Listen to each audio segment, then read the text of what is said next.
Chers amis, bonjour. Nous sommes le dimanche 3 décembre 2023. Il est 9h30. Quelques news de l'Arménie, de la Sarthe et de la diaspora arménienne. Tout d'abord, donc, une info, donc Radio Arménie Lyon à 11h aujourd'hui pour ceux qui s'intéressent à l'Arménie et au sport arménien.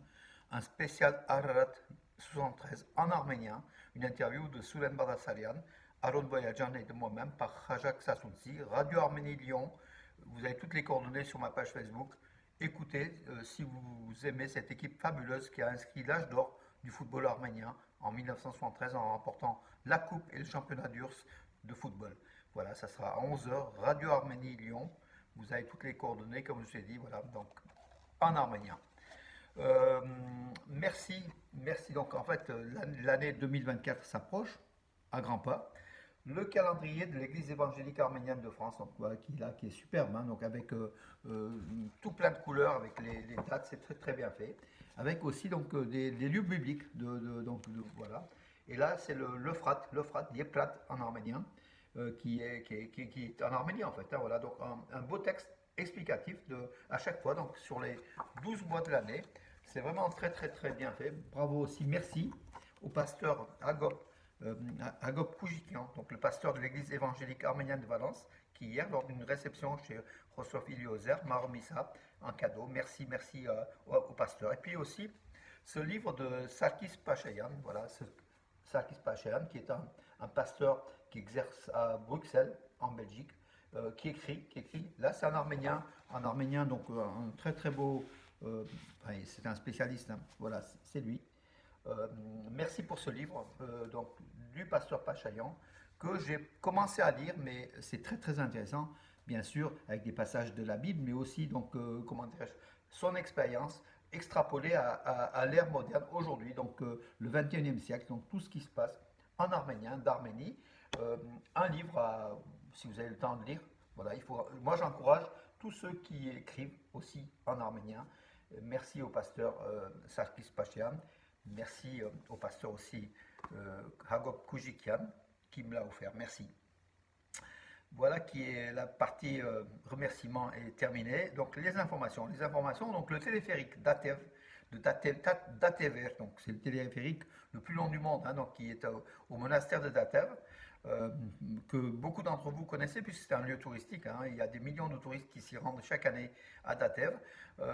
Il a été reconnu comme lauréat de la catégorie meilleur téléphérique du monde. C'est pour la deuxième année consécutive, donc pour 2023, le meilleur téléphérique du monde par World Travel Awards. World Travel Awards, donc, qui est un jury international qui délivre des prix par rapport au monde du tourisme. Voilà, merci et bravo à l'Arménie.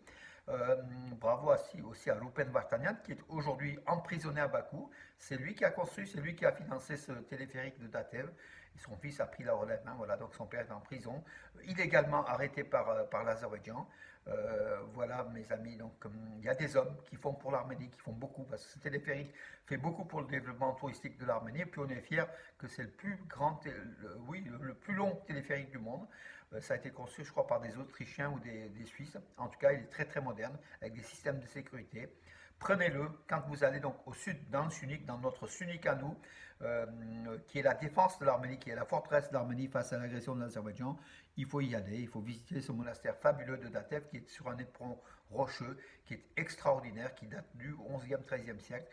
Il faut y aller, mes amis, tout simplement, et prendre ce téléphérique de Datever, qui est reconnu comme le meilleur, enfin le meilleur du monde, tout simplement, hein, on est modeste. Hier, l'Église apostolique arménienne a commémoré, donc hier à Saint-Etchmiadzin, hein, donc la fête des premiers évangélisateurs de l'Arménie, par le catholicos Karikin II, qui a béni les fidèles avec le Saint Gerard, le Soup Gerard. Ça se passait dans l'enceinte même, dans le périmètre de Saint-Etchmiadzin, hein, dans une chapelle Saint-Jean-Baptiste et Soup Vartan, Saint-Vartan. Avec des fidèles, voilà. Donc nous, on tient aux traditions arméniennes, de l'Église arménienne, et cette sainte lance qui a transpercé le corps de Jésus sur la croix et fait partie des reliques les plus importantes donc, de l'Église arménienne. Voilà, on est fiers aussi de posséder cette sainte lance. Il y en a 7 dans le monde, hein. Nous, on pense que celui de l'Arménie est le vrai, Après, qui dit vrai, qui dit faux. Moi, nous, on croit en tout cas à notre Église. Euh, voilà, donc, et puis les églises de la diaspora aujourd'hui commémoreront aussi donc, la même fête, les premiers évangélisateurs de l'Arménie qui sont Saint Thaddée et Saint Barthélemy, comme vous le savez.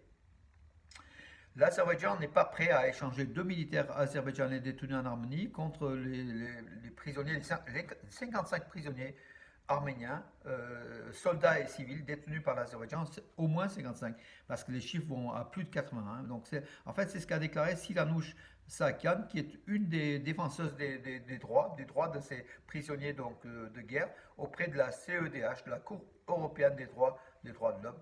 L'Azerbaïdjan veut échanger deux prisonniers contre deux prisonniers pour garder le reste, pour monnayer, pour échanger, pour avoir à chaque fois des avantages diplomatiques dans les pourparlers, tout simplement. Voilà comment dire, la position de l'Azerbaïdjan qui ne coopère pas réellement avec l'Arménie. Hier, donc, le vice-ministre de la Défense de l'Azerbaïdjan a visité les unités militaires près de la frontière avec l'Arménie pour intimider l'Arménie. Hein, voilà. Donc, moi, j'ai lu aussi un passage où Aliyev disait depuis les montagnes qu'on a conquis, donc depuis la guerre de 44 jours, nous voyons les montagnes du Nakhichevan. Donc, il n'y a que la bande de Zangezur, hein, le sunnique arménien qui sépare.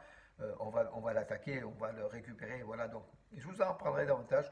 Ce livre de Frédéric Pons que je vous ai présenté hier, qu'il faut absolument lire, mes amis. Je vous représenterai donc lundi avec des détails, des passages, des déclarations du dictateur Aliyev, qui ne trompe pas. Hein. Vraiment, c'est un, comment dirais-je, Aliyev veut galvaniser son peuple pour envahir l'Arménie. Hein. L'Arménie, ils veulent l'Aksevan, ils veulent Yerevan, qu'ils appellent Irevan.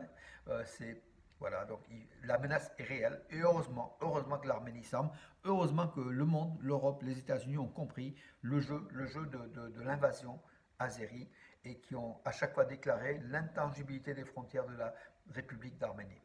Les 29 800 km², dont 200 sont occupés par les soldats azéris, hein, il faut quand même le signaler. Tout le monde a admis que l'idée du corridor de Zangezur ne se réaliserait pas, affirme l'ambassadeur d'Iran à Bakou. Il a eu des pourparlers avec les autorités azéries. Selon lui, selon le diplomate iranien, il n'est plus question aujourd'hui du corridor de Zangezur par l'Azerbaïdjan, qui a mis la pression, sous pression l'Arménie, hein, également la Turquie qui a mis la pression sur l'Arménie. Mais finalement, la position ferme de l'Arménie et puis surtout le soutien de la diplomatie internationale par rapport à ce corridor de Zangezur a fait que ça ne se fera pas. Et puis l'Iran était aussi parmi les premiers soutiens de cela. Il ne voulait pas qu'il y ait un passage à travers l'Arménie pour couper l'Arménie. L'Iran tient à sa frontière avec l'Arménie tout simplement pour des raisons stratégiques que je vous ai expliqué, hein, par rapport à la population azérie qui peuple le nord de l'Iran, par rapport aussi au lien avec l'Europe par l'Arménie et puis le débouché sur la mer Noire à travers l'Arménie. Divers éléments, en tout cas Téhéran a mis toute sa diplomatie pour essayer de dégonfler la tension et a priori il est arrivé puisque le corridor de la Chine, pardon pas de la Chine, de Zangezur, a été aujourd'hui, c'est le corridor de l'axe, un passage, donc l'Iran laisse un passage entre l'Azerbaïdjan et le Nakhchivan à travers l'Arax, enfin un pont sur le fleuve Arax, et où les Azéris peuvent aussi prendre une route voilà, pour passer donc de l'Azerbaïdjan au Nakhchivan.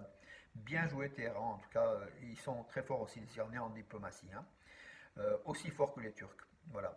Et que les Arméniens, donc notre nouvelle école de diplomatie, et là on salue Arat Mirzoyan, et puis Nalbandian aussi, Edouard Nalbandian, qui était un très très bon diplomate, hein, sous Sarkissian ou Koucharian, mais en tout cas, en tant que diplomate, il est très très très fort. En tout cas, Arat Mirzoyan également, il redouble il est sur tous les fronts. Bravo à lui, bravo à cette équipe du gouvernement Pachinian, au moins en diplomatie. Ils peuvent avancer les pions et puis rencontrer un maximum de monde. Donc à Skopje, donc il y a hier, avant-hier, Arat Mirzoyan a rencontré de nombreux chefs d'État, de nombreux ministres, présidents. En fait, à chaque fois, il a évoqué l'Arménie, les raisons de la sécurité de l'Arménie, et puis il a sensibilisé aussi la diplomatie internationale à cela. Je pense que l'Arménie a gagné sur le front diplomatique sans trop m'avancer. Je pense que c'est très très bon ce qu'on a fait. On a perdu la guerre, mais on a gagné la guerre diplomatique face au dictateur Aliyev.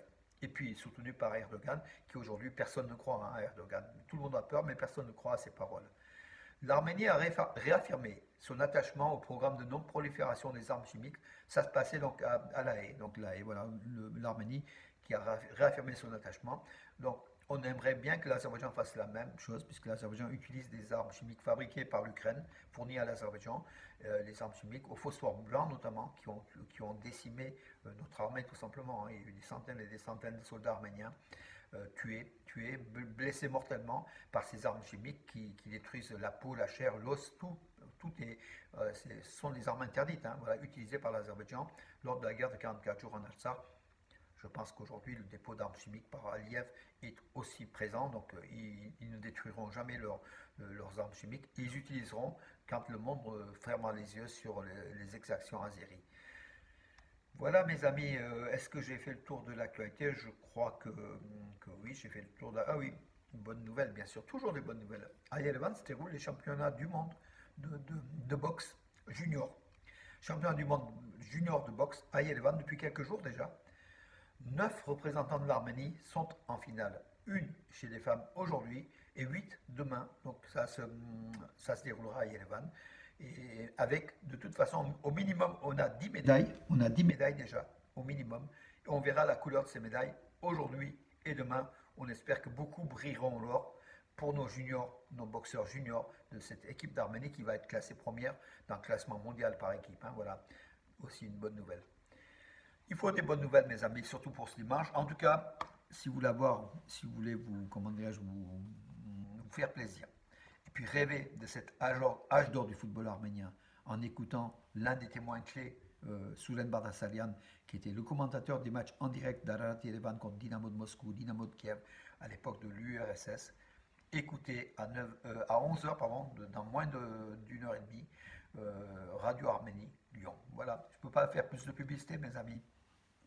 Pour la cause arménienne, pour nous tous, pour qu'ensemble, comme une grande famille, on puisse être liés à l'Arménie, puis s'imprégner, puis se nourrir de cette arménité, de cette force qui est en nous.